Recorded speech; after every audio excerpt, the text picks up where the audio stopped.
Oke, jadi hari ini kita akan belajar mengenai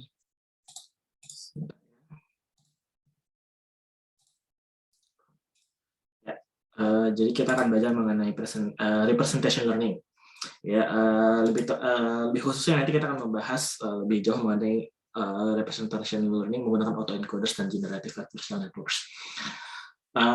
Oke, ini dua arsitektur yang penting yang kemudian kita harus pahami, yaitu autoencoders dan generative adversarial networks, terutama untuk representation learning. Ini material yang saya gunakan ya. Oke, yang pertama kita membahas autoencoder. Ya, jadi autoencoder itu ya lagi-lagi arsitektur dari artificial neural networks yang paling sering, yang salah satunya paling sering yang paling umum digunakan di deep learning ya, yang bisa mempelajari apa yang kita sebut dengan dense representation atau nama lainnya latent representation atau nama lainnya lagi codings dari input data tanpa supervisi. Atau jadi tanpa supervisi ini maksudnya nggak ada manual labelingnya ya, jadi train data itu unlabeled. Lalu apa sih sebenarnya dipelajari sama autoencoder? Nah, yang dipelajari sama autoencoder itu yaitu latent representation dengan cara merekonstruksi input data yang dimasukkan gitu. Jadi dengan merekonstruksi data, dia bisa belajar representasi yang penting dari data tersebut. Ya, jadi apa yang disebut dengan reconstruction itu maksudnya adalah data outputnya itu harus sangat mirip dengan input data yang dimasukkan. Jadi biasanya latent representation ini memiliki dimensi yang jauh lebih kecil ya dibandingkan dengan input datanya, dan itulah mengapa latent representation itu juga disebut sebagai dense representation. Ya, tapi di sini catatan ya, jadi autoencoder itu tidak selalu memiliki latent representation yang lebih kecil. Dalam artian dimensi latent representation itu tidak perlu lebih kecil. Jadi ada dua jenis autoencoder.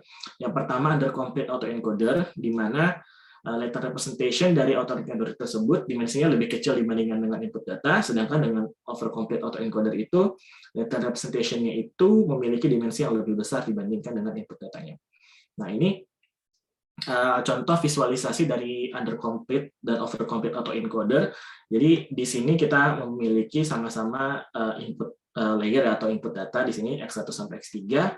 Nah, kalau di undercomplete autoencoder, ya latent representation-nya bisa kita lihat dimensi lebih kecil dibandingkan input datanya. Jadi bisa visualisasinya adalah di sini input layernya memiliki 3 nodes ya, sedangkan latent representation-nya yang paling tengah itu node-nya cuma 2, hidden node-nya cuma 2. Sedangkan nanti output-nya seperti biasa karena reconstruction. So reconstruction berarti output nodes-nya sama dengan input nodes-nya, jumlahnya ya maksudnya.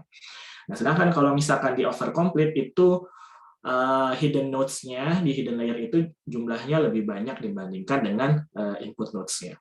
Ya, makanya ini disebut sebagai overcomplete. Nah, ini sebenarnya juga bisa kita lihat sebagai encoder dan decoder. Ya, jadi ketika kita misalnya di undercomplete ini, kita kan mencoba untuk melakukan compression. Jadi maksudnya data itu yang tadinya dimensinya 3 jadi 2 itu kan berarti kan compression ya. Nah, makanya di sini disebutnya encoder. Encode the most important information from the input. Sedangkan bagian keduanya ya, ketika setelah dari latent representation itu sampai ke outputnya itu biasanya kita sebut sebagai decoder part of the networks. Jadi decodes the latent representations for reconstructing the input data. Jadi seperti itu. Nah, lalu sebenarnya ini contohnya ya. Jadi di sini sebenarnya kita bisa menggunakan artificial neural networks untuk apa yang kita sebut sebagai compressing data, maksudnya dalam operasi PCA. Jadi kalau misalkan kalian pernah mengetahui ada yang disebut namanya metode Principal Component Analysis or PCA, ini biasanya kita gunakan untuk dimensional reduction. Jadi biasanya dia akan mencari fitur-fitur mana yang memiliki variasinya itu terbesar untuk merepresentasikan data.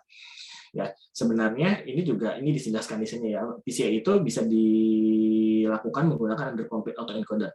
Jadi contohnya di sini ya, kita memiliki input 3D, jadi kan di sini kan ada X1, X2, X3, jadi dimensinya 3. Ya, itu kita gunakan under complete autoencoder di mana hidden nodes kita punya 2. Ya, lalu kita rekonstruksi lagi menjadi outputnya 3 dimensi. Nah, jadi bisa dibilang yang tadinya datanya 3 dimensi jadi 2 dimensi. Nah, ya, lalu misalkan ini contohnya, ini original 3D datasetnya, ya, bisa kita lihat di 3D. Nah, kalau misalkan kita training, ya, lalu maka keluaran dari hidden nodes yang terakhir itu, yang di latent, yang paling tengah ini, nah, lalu kemudian kita coba visualisasikan. Nah, ini akan membentuk dua dimensi, data 2 dimensi secara otomatis. Dan ini hasilnya kalau misalkan kita running data yang sama, ya, menggunakan PCA, nanti hasilnya juga sama seperti ini. Ya, jadi kalau misalkan jadi catatannya adalah kalau misalkan si networks-nya sudah berhasil di training dengan baik, maka seharusnya si networks ini akan belajar bagaimana melakukan principal component analysis, walaupun diajarkannya tidak untuk principal component analysis. Itu di trainingnya dengan menggunakan melakukan reconstruction aja. Oke. Ini contoh saja ya. Nah, ini adalah contoh lain dari visualisasi latent representation. Jadi contohnya misalkan kita memiliki data inputnya fashion emis. Ya, jadi fashion emis ini memiliki data image ya besarnya 28x28, jadi cukup kecil, 28x28 pixel. Ya, isinya itu image yang isinya ya fashion gitu. Jadi baju, tas, celana, sepatu gitu ya. Lalu kita masukkan ke sebuah autoencoder seperti ini. Yang di sini kita bisa lihat under complete ya. Under complete autoencoder, kalau kalian nanya kenapa sih 784 units di input layernya, ya karena 28x28. Jadi 28x28 pixel itu kemudian kita jabarkan menjadi satu one dimensional vector ya. Lalu kemudian kita masukkan ke autoencoder ya. Di sini encodernya itu hiddennya 100, lalu kemudian dikompres lagi jadi 30 ya, lalu kemudian kita lakukan reconstruction decodernya. Di sini bagian decodernya ya. Nah, jadi output dari hidden yang keduanya ini yang kita sebut sebagai latent representation atau coding. Nah, kalau misalkan lalu kemudian kita melakukan visualisasi coding ini menggunakan metode yang namanya TSNI, ya maka kita akan melihat visualisasi yang seperti ini. Nah, yang menarik adalah bisa kita lihat bahwa titik-titik di sini itu satu objek image. Nah, makanya bisa kita lihat di sini ya, yang warnanya titik-titik biru itu akan berkumpul sendiri di sini memiliki sebuah seperti apa ya, berkelompok gitu ya. Yang mana di sini adalah titik-titik image baju. Sedangkan bisa kita lihat yang di sini adalah tas ya, yang kayak apa, yang kuning ini ya, yang orange ini celana panjang, yang ini sepatu ya, yang dari coklat, biru muda dan sebagainya. Nah, lalu yang kemudian jadi secara otomatis autoencoder itu melakukan pengelompokan data-data yang mirip ya. Lalu tidak hanya itu gitu. Bisa kita lihat bahwa gambar sepatunya itu berkelompok sendiri. Mau bentuk apapun sepatunya ya kita bisa lihat itu memiliki kelompok sendiri. Jadi yang di sini, yang di sini itu ada sepatu, yang di sini ada celana, walaupun bentuknya berbeda. Yang di sini ada, bisa kita lihat ya, baju atau ya atasan lah ya. Yang di sini adalah kayak apa sih, tas kira-kira. Jadi kita bisa lihat hanya dengan melakukan rekonstruksi, maka si autoencoder itu bisa melakukan pengelompokan secara otomatis berdasarkan latent representation. Oke. Nah, di sini kita akan belajar berbagai macam arsitektur dari autoencoder ya, mulai dari stack dan convolution autoencoder, lalu kita juga belajar di noising autoencoder, sparse autoencoder, dan juga variational autoencoder. Sebelum saya masuk, ada pertanyaan dulu mengenai dasar-dasar autoencoder.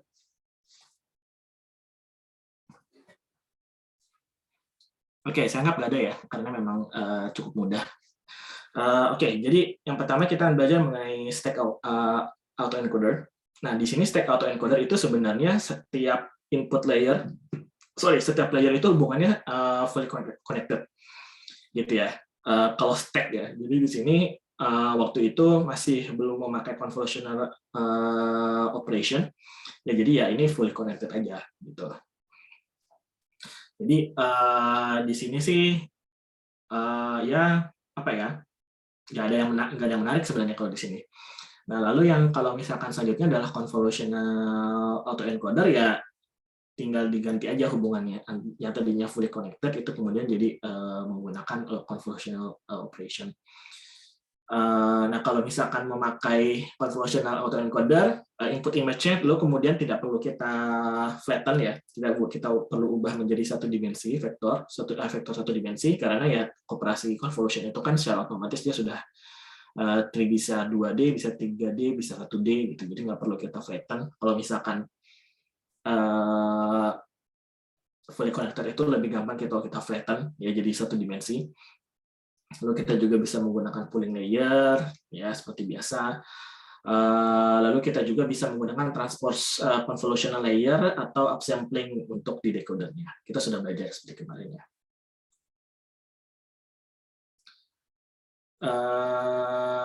Terus yang bisa kita lihat dari sini adalah yang perlu kita catatan ya, itu sebenarnya bisa kita lihat reconstruction itu biasanya blurry hasilnya. Jadi, nah kenapa blurry?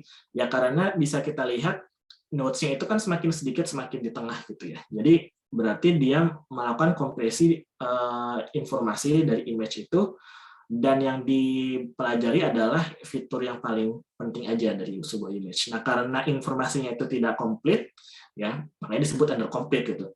Nah karena informasinya under complete ya berarti akan ada beberapa detail yang hilang. Jadi bisa kita lihat ya bentuknya sih ya kelihatan secara apa ya, secara general kelihatan. Cuma kalau misalkan dari detailnya ya di sini apa namanya tulisannya ya nggak bakal kelihatan. Jadi karena itu bukan suatu yang penting untuk mendefinisikan bahwa sebuah objek itu adalah tas, istilahnya seperti itu. Oke. Lalu contoh yang kedua itu denoising autoencoder. Nah, kalau denoising autoencoder itu sebenarnya lebih kita memberikan inputnya itu yang sudah ada noise-nya gitu. Jadi kalau di sini bisa kita lihat ya, ini input datanya, ini noise-nya itu bisa kita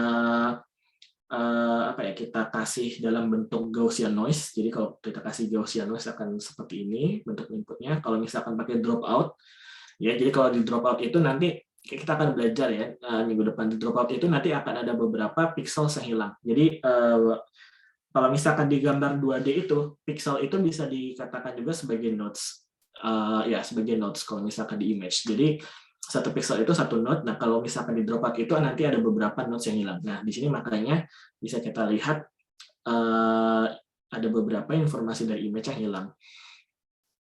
Nah, jadi bisa kita bilang si autoencodernya ini sendiri mencoba melakukan reconstruction terhadap data yang noisy. Itu aja sih sebenarnya. Dan di sini ya, catatannya ya, jadi di AI itu, denoising autoencoder is a form of regulation by providing corrupted input to get a stronger or robust latent representation. Jadi kalau misalkan yang di sini regularization-nya dalam bentuk pengurangan jumlah nodes aja. Kalau misalkan yang ini lebih kuat lagi, kita kasih datanya yang corrupted data. Jadi pada dasarnya si autoencoder itu butuh informasi yang lebih penting lagi untuk bisa melakukan representasi data yang kita miliki. Ya, dan bisa kita lihat sebenarnya ya outputnya hampir mirip, nggak masalah ya, nggak terlalu beda jauh. Itu yang kedua, denoising autoencoder. Nah, lalu yang ketiga itu kita akan jenisnya ke overcomplete autoencoder, itu sparse autoencoder. Nah, di sparse autoencoder itu kita itu sebenarnya ya di sini ditulis force decoding layer atau layer that produce the letter representation to reduce the number of active units or neurons ya, atau misalkan aktif neurons itu maksudnya dia itu selalu memberikan nilai output itu lebih dari 0 at the same time. Jadi pada dasarnya misalkan walaupun di sini kita memiliki 4 buah hidden nodes ya, nanti ada regularization yang lebih, nanti kita akan memiliki regularization di mana cuma boleh misalkan ada satu nodes aja yang nggak aktif. Jadi sisanya itu non aktif. Jadi maksudnya output nodesnya di sini misalkan ini 1, di sini yang lain 0. gitu ya. Jadi contohnya di sini, kalau misalkan kita menggunakan sparse coding illustration, kita memiliki constraint di mana hanya 25% nodes yang aktif gitu ya. Dan kita memiliki nilainya itu binary 0 dan 1 ya. Berarti nanti kita akan bisa memiliki beberapa code, misalnya di sini ada 4 code ya. Karena di sini ada 4 code, hanya 4 code karena kita hanya memiliki 4 hidden nodes di sini. Jadi karena hanya ada boleh 1 nodes yang aktif pada saat yang sama, ya berarti kita memiliki 4 kode gitu ya. 1, 2, 3, 4. Jadi yang pertama Z4-nya aktif aja, Z3, Z2, Z1. Itu contohnya kalau kita outputnya itu binary. Cuma kalau misalkan ini outputnya itu non-binary, ya kayak real value, ya berarti bisa lebih banyak lagi gitu. Dan ini juga nanti kan tergantung constraint-nya berapa yang aktif gitu ya. Jadi di sini ya, we can do this. Nah, di mana constraint-nya itu dilakukan bisa menggunakan ini ya, L1 norm for regularization of recording layers. Kenapa? Ya karena ingat waktu kemarin kita membahas L1 norm, itu kita memaksa mayoritas units atau neurons itu memiliki weights-nya itu 0. Ya, jadi kita bisa menggunakan L1 norm di sini. Ya, jadi ini contohnya. Jadi di sini misalkan kita memiliki overcomplete autoencoders, di mana coding layer itu memiliki 300 units, ya. Lalu di sini overcomplete autoencoder tapi tidak memakai L1 norm regularizations, ya. Nah, di sini bisa kita lihat banyak sekali neurons aktif. Jadi kalau misalkan ini persen neurons ya, dan neuron activation. Jadi keluar ini yang X-nya ini nilai keluaran dari activation-nya, min-nya ya, average-nya, dan ini berapa persen neurons yang bisa kita lihat dari 50% of the neurons will have positive values ya, itu lebih dari 0,1 ya kan.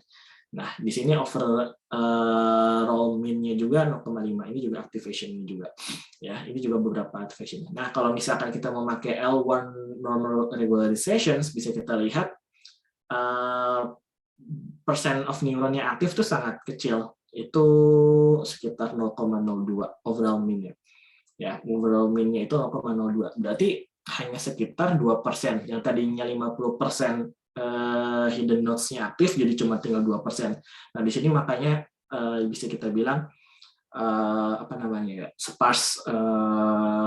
sparse coding, dalam artian ya hanya 2% hidden nodes saja yang aktif untuk melakukan komputasi letter representation. Gitu ya. Itu kira-kira seperti itu ilustrasinya. Nah, lalu selain menggunakan L1 norm, kita juga bisa menggunakan KL divergence. Ya. Jadi yang kemarin di minggu awal kuliah gitu ya, kita sudah belajar mengenai Kullback-Leibler divergence. Ya itu kan kita itu kan sebenarnya melihat distribusi kemiripan dua buah distribusi. Nah, di sini sudah ditulis ya, between two discrete probability distribution, P and Q, ini adalah seperti ini. Jadi itu kalau nggak salah ini forward ya, forward KL. Nah, lalu jadi itu kita tidak perlu memaksa jadi nanti perubahannya di sini nih, actual sparsity-nya. Jadi kalau misalkan di sini bisa terlihat ini adalah misalkan kita targetnya itu di sini, kita mulai dari sini. Suppose that we want sparsity level of 10%, berarti kita pengen hanya 10% neuron saja aktif. Ya, jadi our target sparsity probability is 10%. Ya. Nah, di sini kalau misalkan setelah kita hitung memakai KL divergence, nanti akan terlihat distribusinya. Ya, the actual sparsity-nya kalau yang biru itu memakai KL divergence itu sekitar di sini adalah sekitar 0,1 ya, berarti 10%. Kalau memakai L1 norm itu akan bentuknya seperti ini ya. Karena L1 norm itu kan agak sedikit memang tajam di bagian 0,1-nya. Kalau MSI-nya itu agak lebih lebar. Jadi di sini bisa dilihat perbedaannya gitu, menggunakan regularization methods yang berbeda. Ya, jadi ini perbedaannya lagi gitu. Kalau misalkan Perbedaannya adalah kalau di sini ya, ini without regularization, kalau yang ini L1 norm regularization, yang ini KL divergence. Keenakannya dari L1 norm regularization kan, kalau L1 norm regularization itu sebenarnya tidak bisa kita, sebenarnya bisa sih, tapi maksudnya kalau pakai L1 norm regularization itu sebenarnya kita nggak bisa terlalu nge-fix gitu. Kita pengen berapa persen aktif gitu. Kalau misalkan pakai KL divergence itu kita bisa kasih gitu. Oh, saya pengen 10% aja aktif. Nah, itu kemudian kita kasih di sini. Ya, sparsity probability targetnya itu 10%. Jadi P-nya itu 0,1. Nanti dia otomatis akan menghitung agar hanya 10% nodes yang aktif. Seperti itu. Nah, lalu yang terakhir, variational autoencoder. Nah, ini agak sedikit berbeda konsepnya. Kalau yang tadi itu kan bisa kita lihat layer terakhirnya itu ya selalu berbentuk hidden nodes, ya, kumpulan hidden nodes. Jadi sebenarnya bisa kita lihat, kalau misalkan kita bisa bayangkan ya, setelah training, jadi kalau setelah training itu kan weights-nya itu yang kita anggap itu sebagai yang optimum, ya nggak? Jadi weights-nya itu optimum dan keluarannya itu ya feature maps. Kita kan sudah belajar mengenai feature maps. Nah, karena weights-nya setelah training tidak akan berubah, kan itu aja, maksudnya itu aja ya, maksudnya mau inputnya seperti apa, weights-nya itu ya tetap seperti itu. Makanya satu input data ini misalkan kita masukkan ke sebuah neural networks, itu nanti outputnya akan tetap sama untuk data yang sama. Mau dimasukin 10 kali ya outputnya akan tetap sama, karena apa? Inputnya sama, weights-nya sama, ya outputnya sama. Nah, kalau misalkan jadi bisa dibilang latent representation-nya itu fixed gitu untuk setiap data, untuk satu data yang sama gitu ya.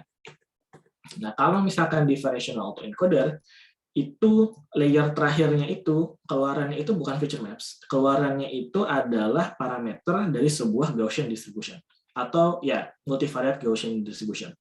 Jadi keluarannya itu yang di hidden 2 ini, or bukan ya, yang terakhir ini ya, coding C ini layernya. Ini keluarannya itu bukan feature maps, tapi keluarannya adalah mu dan variance, standar deviasi dari multivariate Gaussian. Gitu. Jadi keluarannya itu adalah distribusi. Jadi kalau misalkan kalian bisa bayangkan, latent representation-nya itu bukan fix ya, bukan fix value feature maps, tapi keluarannya itu, latent representation itu bentuknya adalah multivariate Gaussian. Jadi nanti multivariate Gaussian ini akan yang terbentuk setelah training, itulah yang merepresentasikan data yang kita miliki. Ya, jadi di sini contohnya ya, misalkan kita memiliki original data space, itu biasanya kita nggak tahu bentuk distribusinya seperti apa. Ya, lalu nanti si encoder layers ini akan mencoba melakukan transformasi terhadap atau projection dari sebuah distribusi data yang tidak kita tahu menjadi Gaussian. Nah, karena nanti bentuknya adalah Gaussian, keluarannya setiap output dari latent representation-nya itu adalah mean dan variance, maka nanti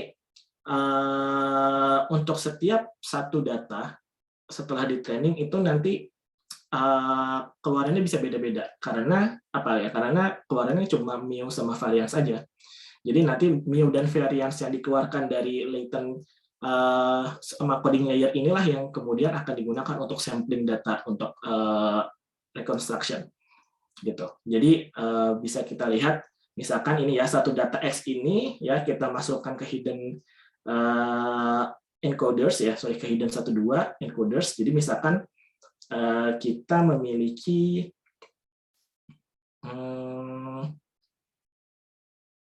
ya, jadi misalkan fungsi E ini adalah encoder ya, X ini adalah input data. Jadi setelah training maka encoder itu sebenarnya adalah sebuah conditional probability. Ya, jadi conditional probability ini adalah Gaussian. Ya, jadi jadi probability of z itu adalah latent representation-nya ya, given x adalah sebuah Gaussian yang diparameterisasi oleh mu dan variance. Nah, ini Jadi ditransformasinya bukan ke sebuah space yang fix, tapi sebuah Gaussian yang mean-nya itu adalah di sini ya, dan ini adalah variansnya. Nah, nanti si Gaussian yang kecil ini akan kemudian digunakan untuk sampling. Ya, sampling yang Z betul ya, Z-nya itu disampling dari conditional probability distribution P ya, Z given X, di mana adalah Gaussian distribution ini gitu. Dan setelah Z ini baru nanti dimasukkan ke sebuah fungsi decoder, di mana decoder itu sendiri ada layer ya, beberapa layer, dan nanti keluarnya ada X prime. Jadi ada proses sampling di sini kalau di variational autoencoder gitu ya. Jadi ini hanya sebuah ilustrasi aja ya. Tadinya kita memiliki distribusi yang kita tidak tahu apa, tapi pas waktu coding space-nya, latent space-nya itu bentuknya multivariate Gaussian. Ya, nanti pas waktu direkonstruksi ya, kemudian dia akan belajar lagi projection dari si multivariate Gaussian itu kemudian ke sebuah distribusi yang kita tidak tahu. Ya, nah yang dua poin yang penting dari VA ini adalah yang pertama, VA itu probabilistic autoencoder. Ya, kenapa? Karena latent space-nya itu adalah Gaussian. Jadi dia probabilistik karena setiap rekonstruksinya itu nanti akan berbentuk sampel dari distribusi yang kita pelajari. Nah, lalu yang kedua itu VA adalah generative autoencoder. Jadi VA itu generates a new instance that looks like it was taken from the training set. Gitu. Ya. Nah, gimana cara melakukan training dari VA? Nah, perbedaannya kan nanti di sini ya.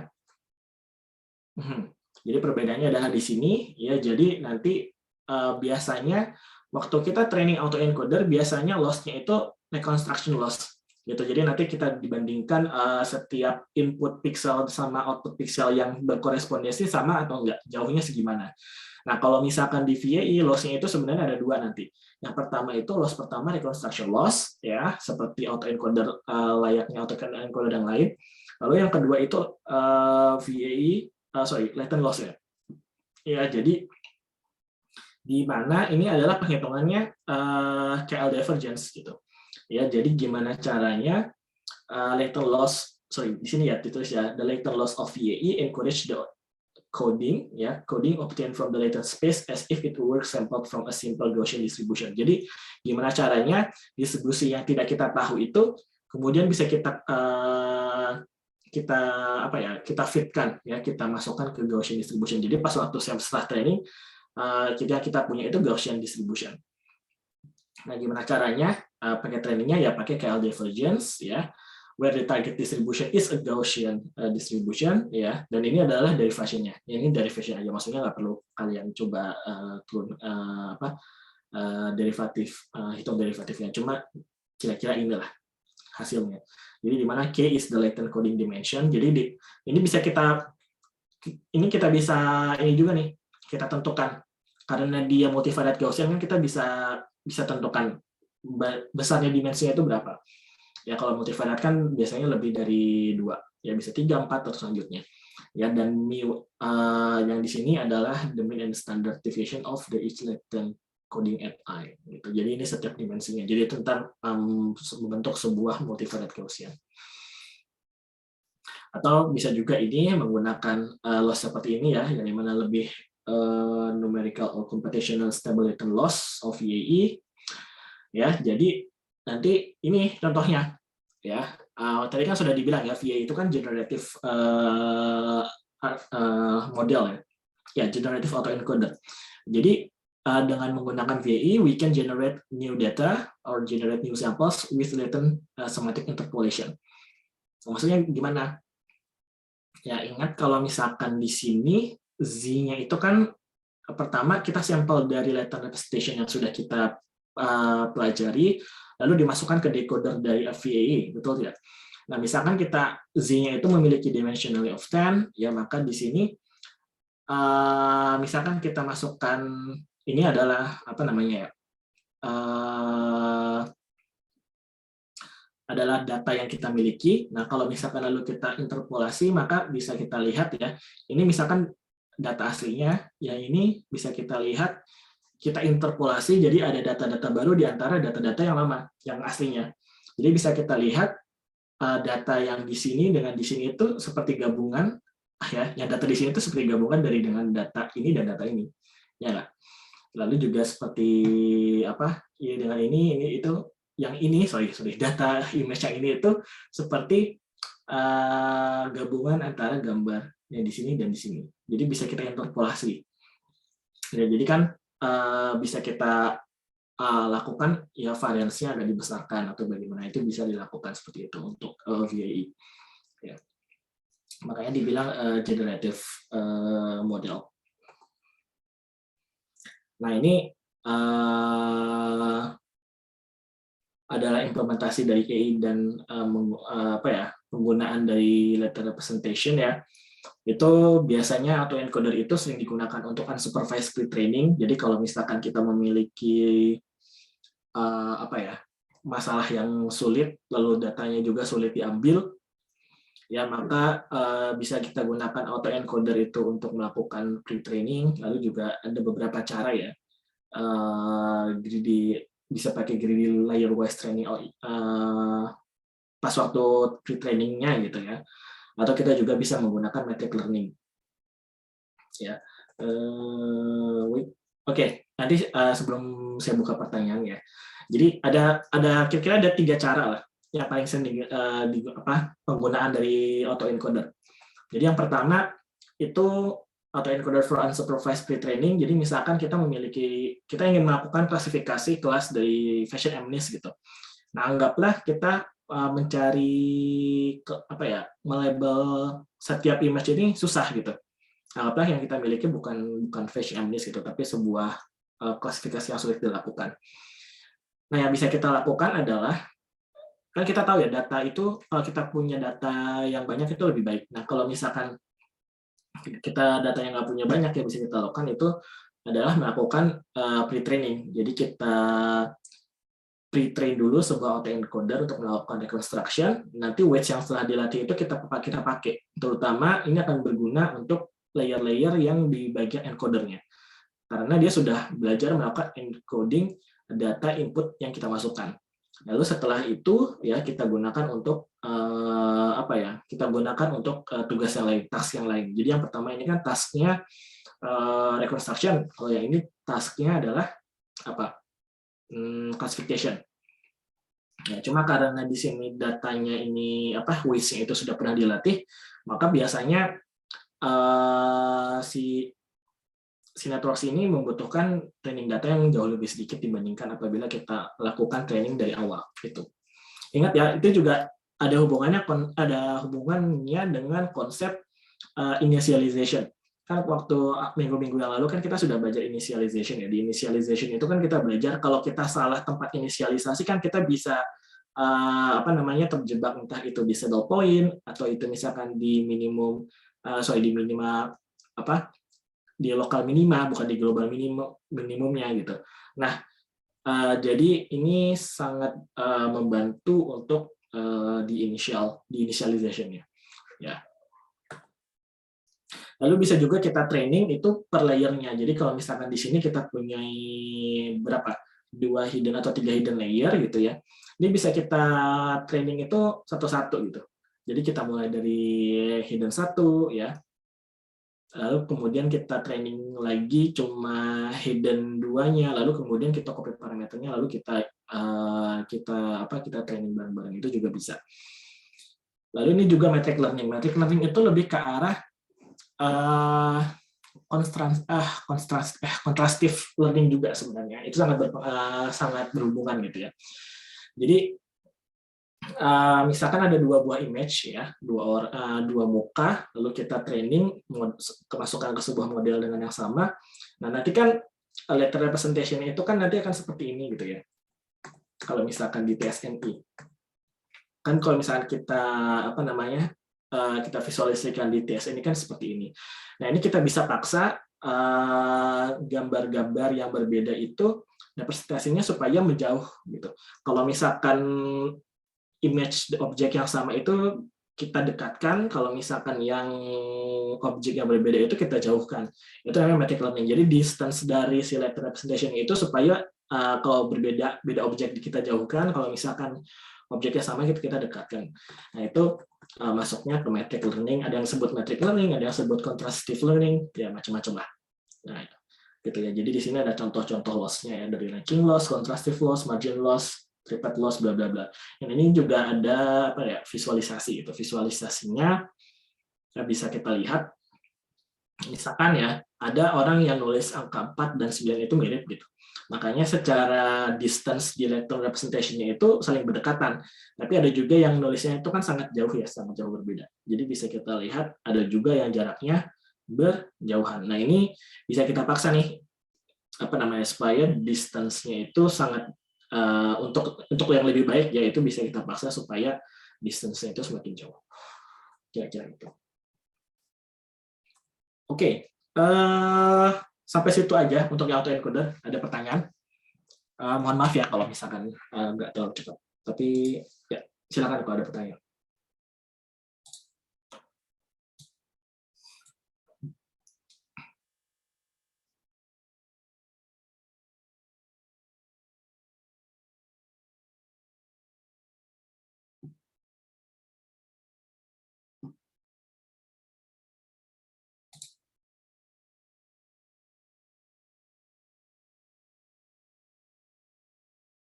Oke, nggak ada pertanyaan?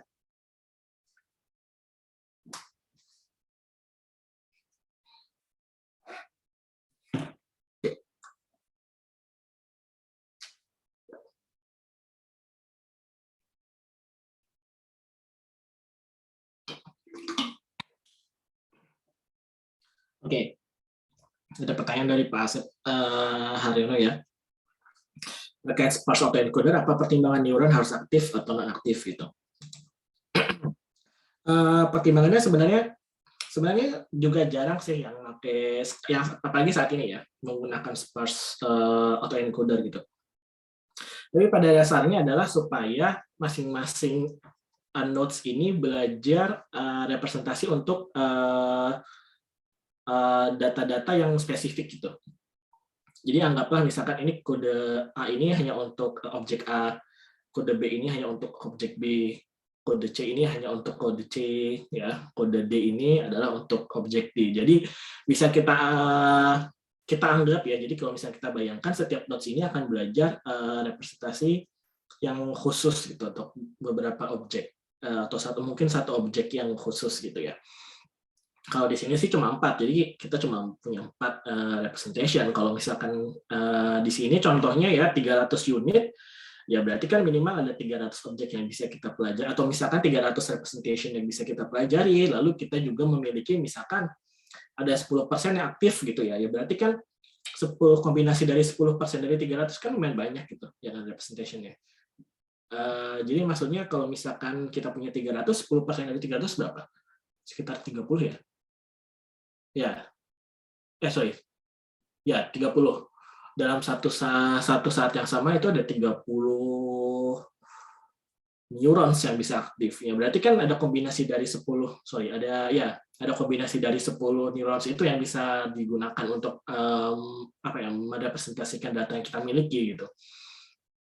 Jadi itu supaya representation-nya juga tidak terlalu banyak, dalam hal ini misalkan hanya 30, bukannya 300 kemudian melakukan representation dari data yang kita miliki. Lalu juga supaya si nodes-nya ini akan belajar objek-objek yang lebih khusus, untuk yang lebih khusus. Jadi saat misalkan ya tadi seperti yang tadi dibilang ya, di sini berarti node Z4 ini belajar untuk objek A, Z3 ini belajar untuk objek B, Z2 ini untuk objek C, dan Z1 ini untuk objek D. Itu aja contohnya ya. Nah, lalu untuk yang kedua, untuk metric learning, apakah hanya cocok untuk clustering? Ya, enggak juga. Banyak kok penggunaannya. Jadi saya nggak bakal bilang apa, cuma kalian bisa cari aja metric learning for apa gitu, nanti pasti keluar. Jadi nggak hanya untuk clustering. Kalau ini kan cuma sebenarnya lebih ke arah apa ya, bisa saya akan bilang ini apa ya, konsepnya aja, dari mana sih metric learning gitu. Metric learning sama contrastive learning itu konsepnya dari mana sih? Ya konsepnya itu kan sebenarnya cuma untuk menjauhkan objek yang beda dan mendekatkan objek yang sama. Ya, pendekatan ini kan bisa digunakan untuk task yang berbeda-beda, jadi nggak hanya untuk clustering aja gitu. Ya. Untuk dari Fazri, pada VA apakah sembarang distribusi input selalu bisa diestimasi dengan distribusi Gaussian? Ya bisa.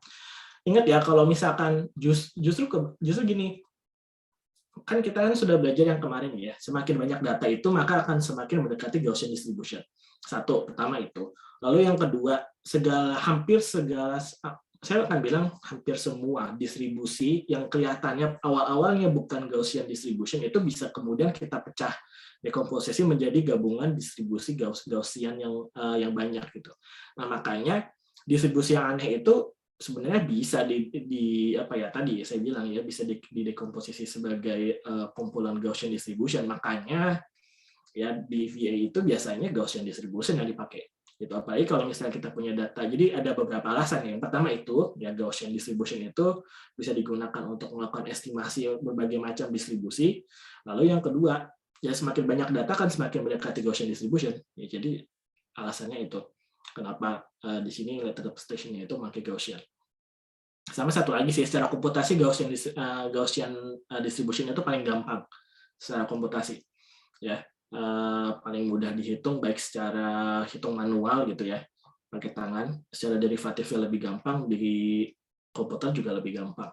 Jadi Gaussian distribution itu walaupun biasanya estimasinya juga nggak perfect banget, tapi biasanya mendekati. Lalu kedua, untuk estimasi parameter mu dan theta VA apakah ditentukan di awal atau secara otomatis konvergen ke spesifik mu dan theta tertentu? Ya dipelajari dong. Kalau misalkan kita udah tahu mu sama theta-nya, buat apa kita training? Ya justru mu sama theta-nya itu kita nggak tahu apa. Gitu. Ya. Jadi sama kayak misalkan di sini, apa namanya? Di sini ya keluarannya, dia kan keluarannya feature maps, habis itu kita masukkan ke TSNI, kemudian kita jadi dapatkan visualisasinya seperti ini kan. Nanti kalau misalnya di VA juga sama, keluarannya mu sama theta ya nggak, mu sama ya variansnya ya, mu sama variansnya nggak kita tahu untuk setiap objek itu seperti apa. Gitu.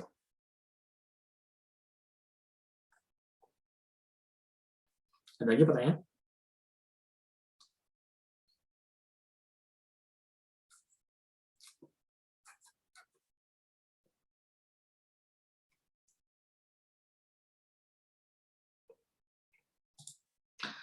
Oke, udah sampai setengah belum kita? Ya udah sampai setengah. Oke, jadi kita lanjutkan ya. Topik selanjutnya itu mengenai generative adversarial networks.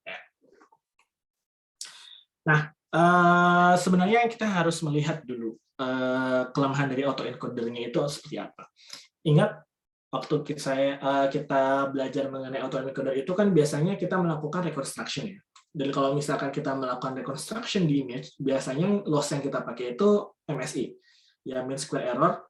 Jadi mean square error itu untuk reconstruction itu kan dihitung, misalnya ada satu input data, ada reconstruction datanya, jadi yang outputnya itu, kemudian kita hitung error di satu pixelnya itu, setiap pixel yang berkorespondensi itu berapa, lalu kemudian kita hitung min-nya, kan kira-kira seperti itu. Nah, permasalahannya kalau misalkan kita hitung seperti itu, reconstructed image itu pasti blurry gitu. Ya. Walaupun di awal itu misalkan di Fashion Amnesty itu ya image-nya itu kecil, cuma 28x28 gitu ya. Jadi permasalahannya adalah kalau misalkan kita punya resolution yang lebih besar, image yang lebih besar gitu ya, maka blurring-nya itu akan semakin parah. Ya, dalam hal ini adalah reconstructed image-nya ya. Nah, makanya di ide dari generative adversarial networks itu adalah kalau misalkan kita manusia gitu ya, melihat reconstructed image yang blurry, kita akan tahu kalau misalkan itu image tersebut adalah reconstructed image. Ya, kalau misalkan reconstructed image-nya tidak terlalu blurry, itu kita sebagai manusia juga akan sangat sulit membedakan mana sih yang input beneran, mana yang reconstructed image. Jadi itu ya. Jadi idenya adalah di manusia itu buat kita gampang ngebedain mana yang apa namanya, reconstructed image, mana yang input image, kalau yang reconstructed image itu blurry. Nah, makanya bisa kita bilang MSI hampir ya di autoencoder itu tidak bisa digunakan untuk memproduksi gambar yang tajam, terutama untuk reconstruction ya. Makanya harus menggunakan modul yang lain di mana kerjanya sama seperti manusia gitu. Jadi kalau manusia seperti tadi ya, kalau blurry gampang ketahuan ini fake ya, reconstructed. Kalau misalkan nggak apa, kalau sharp ya bisa kita anggap itu sebagai image yang asli gitu. Ya, jadi di sini tulisannya adalah reconstructed image itu sebagai fake image, dan kalau originalnya itu ya real image. Ya, maka di sini ada konsep generative adversarial networks. Jadi si generator ini gunanya sama seperti autoencoder yang tadi ya. Maksudnya dari decoder yang tadi. Itu bagaimana caranya dia itu bisa merekonstruksi sebuah gambar atau gambar-gambar yang kita inginkan. Nah, lalu ada satu lagi networks yang akan digunakan untuk tadi tugasnya seperti manusia, membedakan mana sih gambar yang fake, mana gambar yang real gitu ya. Nah, di sini ya udah konsepnya seperti itu, hanya itu aja. Jadi kalau misalkan di paper aslinya ya tahun 2014, jadi sudah 8 tahun yang lalu, lama sekali. Itu generator inner di sini inputnya noise. Jadi itu benar-benar nge-generate data yang awal inputnya itu hanya seperti distribusi gitu. Jadi di sini noise di sini biasanya adalah sebuah multivariate Gaussian. Jadi multivariate Gaussian itu akan digunakan untuk mengenerate feature maps atau input gitu ya. Feature maps yang akan kemudian dimasukkan ke generator. Lalu generator ini kemudian akan digunakan untuk mengenerate berbagai macam image lah. Nah, nanti kemudian reconstructed image ini ya akan dimasukkan bersama-sama dengan real image-nya. Lalu tugasnya discriminator ini adalah ya menentukan mana nih apakah gambar yang fake itu benar-benar fake atau tidak. Maksudnya gini, kalau misalkan discriminator ini kemudian tidak bisa membedakan mana keluaran dari generator mana yang real, maka berarti generator itu sudah sangat baik untuk mengenerate image yang kita inginkan. Kebayang nggak? Kalau misalkan si discriminator itu masih bisa membedakan mana yang fake, mana yang real, maka berarti kan generatornya masih itu ya, masih kurang bagus gitu. Karena outputnya masih misalkan gini ya, blurry. Nah, kalau misalkan tiba-tiba ya input image-nya sangat bagus seperti fake, seperti real, ya kan discriminatornya nggak bisa membedakan mana yang real, mana yang fake gitu kan ya. Jadi intinya itu ya. Jadi goal-nya dari generator itu trick the discriminator. Kalau misalnya discriminator goal-nya adalah tell the fake from real. Nah, jadi lalu kenapa disebut adversarial training ya? Jadi yang konsep penting dari GAN itu sebenarnya konsep yang penting dari GAN itu adalah adversarial training-nya. Ya, jadi adversarial training itu dilakukan dalam 2 tahap. Yang pertama, kita harus melakukan training dulu terhadap discriminator. Kita kasih tahu dulu nih, ini loh contoh fake image gitu. Yang kedua ini adalah contoh real image gitu ya. Nah, lalu di phase kedua baru kita train generator. Nah, lalu nanti ini sebenarnya kurang lengkap sih. Mungkin saya ubah dulu deh. Bentar ya. Jadi ada satu lagi, sebentar ya. Soalnya itu belum saya update ternyata.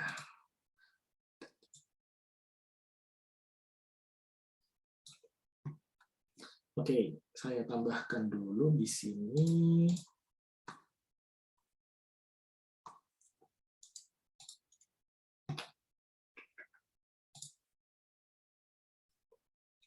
Nah, yang ini aja deh. Yap, nah ini nih. Maksudnya gini, adversarial training itu dilakukan dalam 2 tahap gitu ya. Yang jadi generatornya itu bisa kita anggap sebuah generator yang autoencoder yang kita miliki gitu ya. Dan dimana kita tahu bahwa outputnya itu adalah blurry.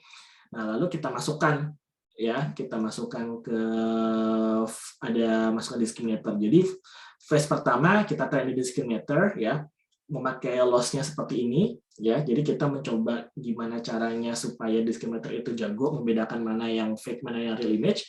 Lalu yang kedua itu kita melatih generator yang menggunakan juga loss dari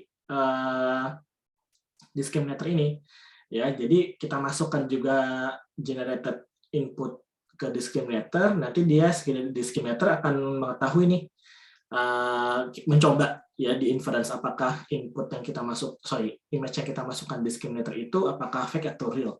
Kalau tiba-tiba ada keluaran dari generator ini, ya, yang sama discriminator bilang itu real, itu kan berarti kan generatornya makin bagus gitu ya. Jadi kita mencoba gimana caranya kita men-trick discriminator. Ya, jadi phase kedua itu sebenarnya intinya. Ada generated image, kita masukkan discriminator, kita tanya discriminator, ini fake image atau real image gitu. Ya, kalau misalkan discriminator tiba-tiba bilang, oh ini real image nih, ya berarti kan generator udah menghasilkan image yang bagus, ya nggak? Nah, lalu kembali lagi ke phase 1 gitu. Di phase 1 nanti dilatih lagi discriminatornya menggunakan generator yang tadi sudah dilatih gitu. Yang tadi itu fake loh, bukan real. Nah, jadi kan nanti kan discriminator lebih update lagi, ya, update lagi. Oh, ternyata itu itu fake tuh. Nah, nanti setelah dilatih discriminator, lalu dilatih lagi generatornya. Ya, lalu gimana caranya supaya generated output itu, ya generated image itu kemudian dibilang sama discriminator itu sebagai real image, kira-kira seperti itu. Ya, jadi dilakukan aja terus-menerus ya di antara phase 1 sama phase 2. Ya, jadi nanti ini saya update ya. Jadi ini loss-nya sebenarnya sama sih loss-nya ini, cuma ini nih loss yang dipakai tahun 2014 ya kalau nggak salah ya, 2014. Jadi pas pelatihan pakai ini nggak terlalu stabil istilahnya ya, karena waktu itu baru banget, jadi loss-nya itu sangat tidak stabil waktu saat training. Ini loss yang lebih stabil, tapi biasanya sekarang loss yang dipakai sih namanya Wasserstein Gun with gradient penalty. Nah, ini lumayan baru nih 2017. Jadi biasanya kalau nggak make yang ini, loss function-nya ya make yang ini. Cuma saya nggak bakal mencoba membahas yang maksudnya lebih lanjut sih. Cuma supaya ini sebagai reference kalian aja. Ya, jadi lalu juga mungkin akan saya tambahkan di sini ya. Mana ya?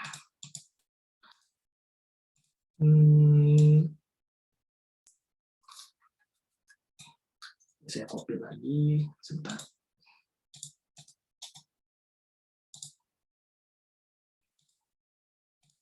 Ya, ini saya tambahkan di sini juga ya. Jadi kan kalau di sini di paper aslinya itu kan generatornya inputnya noise ya. Jadi bagaimana caranya dia mereconstruction bukan reconstruction, malah lebih ke arah mengenerate image inputnya itu dari sebuah multivariate Gaussian gitu ya, noise multivariate Gaussian. Nah, yang kita juga bisa membayangkan adversarial training itu, discriminator itu kita gunakan untuk autoencoder gitu, untuk meningkatkan kualitas output dari autoencoder. Nah, ini sebenarnya namanya conditional GAN namanya, CGAN namanya. Jadi conditional generative adversarial networks. Karena apa? Conditionalnya terhadap kita memiliki input image di generator ini. Nanti saya tambahkan list papernya, ya seperti itu. Oke, lalu di sini sebagai catatan ya, training GAN itu susah. Jadi waktu di 2000 ini pembahasan di 2014 ya, there is no guarantee that GANs will reach the Nash equilibrium point. Jadi Nash equilibrium point itu adalah konsep di game teori sebenarnya. Ya, di game, jadi kan the generator and discriminators on GAN are trained in a zero-sum game. Jadi maksudnya salah satu harus ada yang kalah gitu. Ya, jadi where the Nash equilibrium of GAN is when the generator produce perfectly realistic image. Ya, and the discriminator can only guess 50-50 an image is real or fake. Nah, ini sulit dicapai. Jadi makanya sulit di training. Pertama. Ya, makanya ini ada beberapa loss function baru yang kemudian digunakan, yang lebih umum digunakan agar dia lebih stabil. Pertama satu itu. Lalu ini juga mode collapse ya. Jadi ini terutama untuk GANs yang asli. Yang kenapa? Karena kan tadi ya di sini di sini inputnya itu kan noise ya. Jadi dia itu kan cuma belajar bagaimana memproyeksi sebuah multivariate Gaussian distribution ke beberapa input ke beberapa image yang kita inginkan gitu. Nah, permasalahannya karena inputnya cuma noise, lalu juga random, ya bisa jadi si generator itu ya hanya mengenerate datanya itu aja. Jadi ya, it is possible that the image generated by generator do not have much generation. For example, only image of shoes gitu. Jadi hanya belajar ya, jadi cuma belajar shoes dan beberapa variasinya aja. Jadi ini namanya permasalahan di mode collapse. Lalu yang ketiga, unstable training because of oscillating, swinging back and forth. Maksudnya apa? Jadi sudah belajar ya, kita belajar, trainingnya itu kan ganti-ganti nih, phase 1, phase 2, phase 1, phase 2, phase 1, phase 2. Kalau misalkan nanti kalian coba lihat di di loss training loss-nya itu nanti naik turun jadinya. Antara kalau misalnya kalian lihat loss-nya itu naik turun aja. Jadi kalian nggak tahu sebenarnya udah bagus atau belum gitu ya. Jadi itu susah juga dilihat apakah kalau misalkan biasanya kita tahu ya semakin turun itu biasanya semakin baik, terutama di validation loss-nya. Nah, kalau misalkan di GAN itu agak sulit dilihatnya apakah sudah optimum atau belum solusi yang didapatkan. Ya, lalu ini juga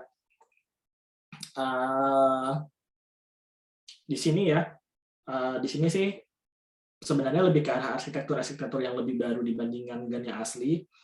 Jadi dulu itu yang 2014 itu menggunakan convolutional layer, tapi hanya bisa digunakan untuk yang resolusinya kecil. Lalu kemudian tahun 2015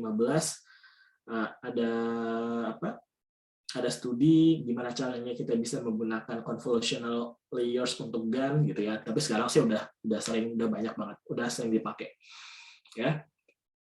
Nah, lalu juga yang unik adalah kita juga bisa menggunakan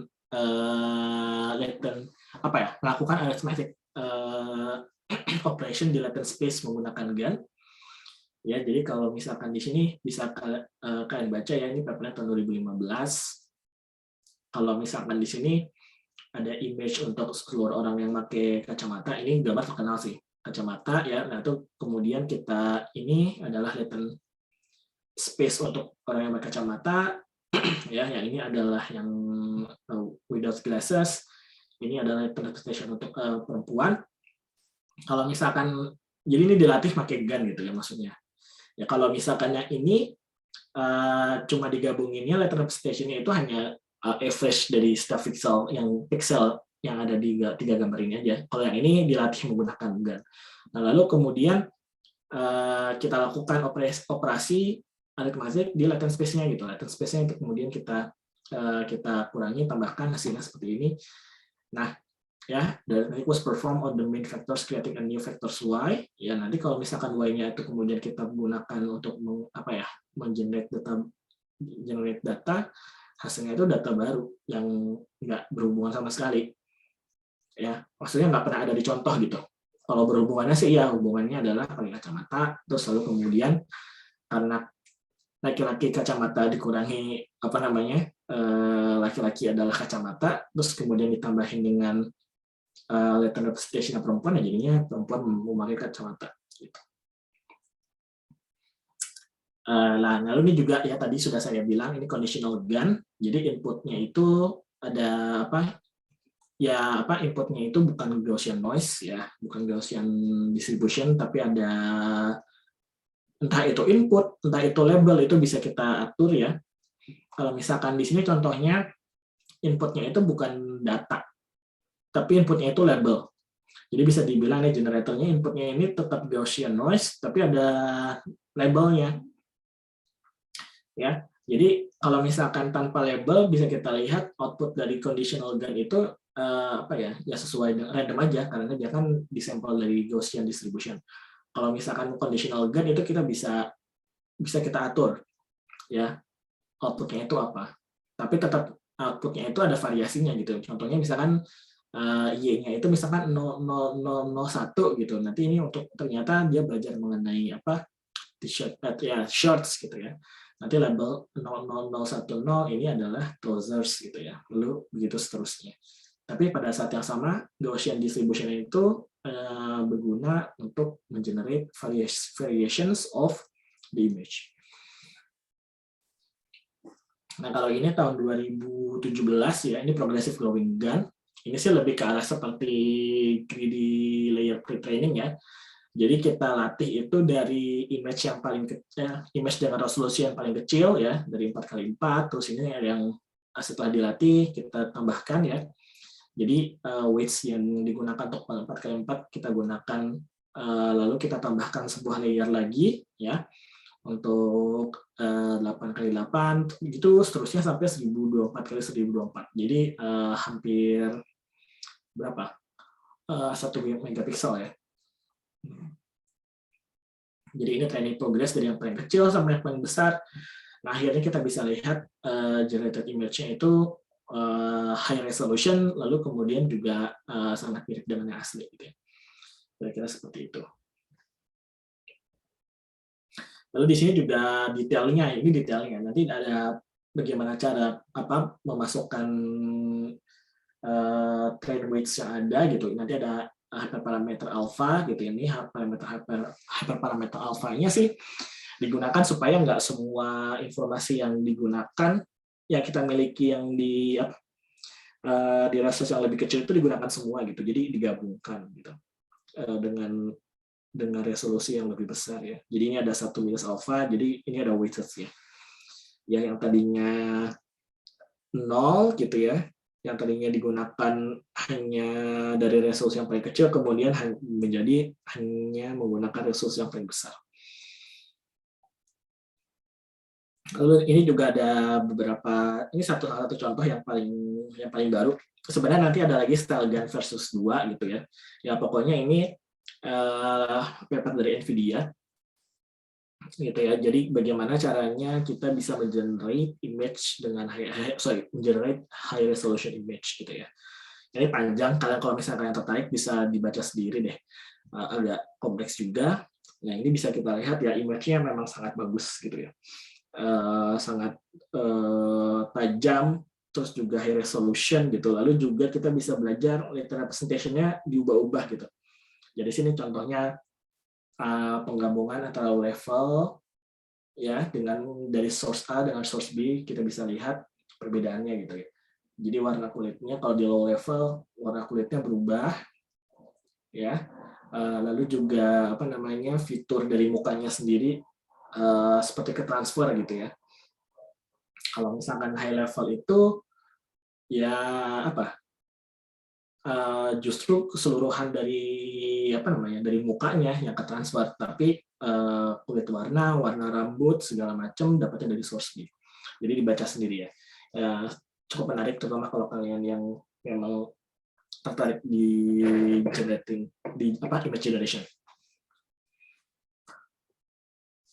Oke. Jadi ini summary-nya ya, kita sudah belajar mengenai convolutional neural networks atau deep learning architectures ya untuk mengekstrak features ya dari beberapa level, baik itu dari letter representation maupun untuk different level of layers gitu ya. Jadi di sini bisa kita anggap bahwa image untuk letter representation space itu lebih murah dimodifikasi, jadi kita bisa lihat kita bisa melakukan proses aritmatik juga di letter space. Lalu ya letter representation ini juga konsep yang penting untuk dimengerti, terutama di computer vision ya. Lalu kalau misalkan kalian pengen coba-coba, ini arsitektur yang kita bahas semuanya tersedia di internet ya. Ini kalau misalnya kalian pakai Keras atau TensorFlow, ini ada example-nya untuk di computer vision. Untuk yang generative deep learning, VAE, GAN, ini contohnya ya. Jadi code-nya semuanya ada di sana. Nggak perlu bingung lagi. Nggak perlu implementasi dari nol. Oke, itu aja. Kalau ada pertanyaan, terutama untuk yang GAN dulu deh. Atau yang topiknya mana aja, terserah.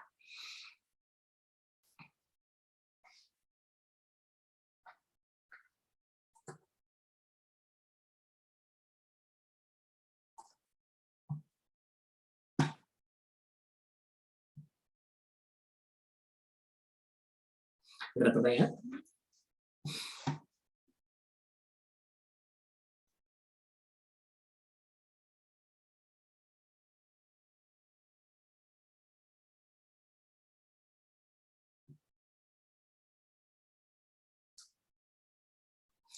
Oke, kalau gitu berarti saya anggap sudah cukup jelas ya. Kalau misalkan ada pertanyaan, nanti bisa di-share juga bisa. Nanti saya akan update apa namanya PDF-nya.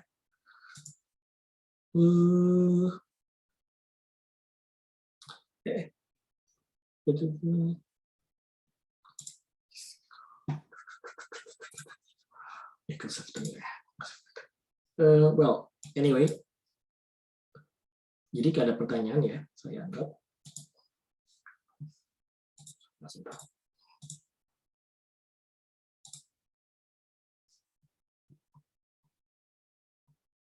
Oke.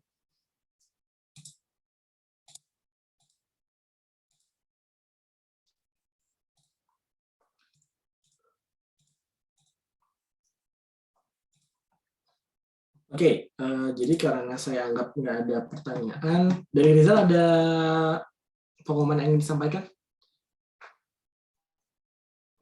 Mungkin ini sih Pak, yang terkait ini ya, apa yang kemarin terkait dataset dari assignmentnya. Jadi nanti bisa dilihat aja untuk datasetnya udah saya cek lagi. Soalnya kemarin ada yang bilang datasetnya nggak bisa, terus saya coba tahunya memang nggak bisa. Terus itu jadi kemarin ada revisi aja terkait datasetnya saya ganti gitu untuk kalau nggak salah untuk kelompok ganjil ya. Ya mungkin bisa dilihat lagi aja. Mungkin kalau dari saya sih itu aja sih Pak untuk ya pengumuman singkatnya. Oke, berarti lalu kalau saya sih berharap hari Kamis besok, maksudnya udah ada mulai yang ngerjain gitu. Jadi kalau misalnya ada pertanyaan bisa kalian tanyakan besok hari Kamis ya di tutorial lab. Tapi pada saat yang sama nanti tutorial dan lab akan membahas ini ya di sini. Ini dari ANN, terutama dari implementasinya, lalu cross validation, evaluation, CNN. Itu aja sih.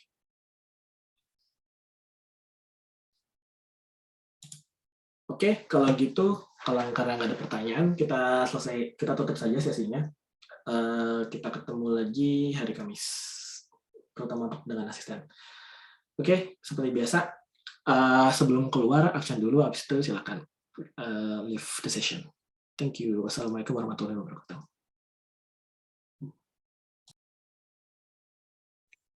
Masih Pak Fabri.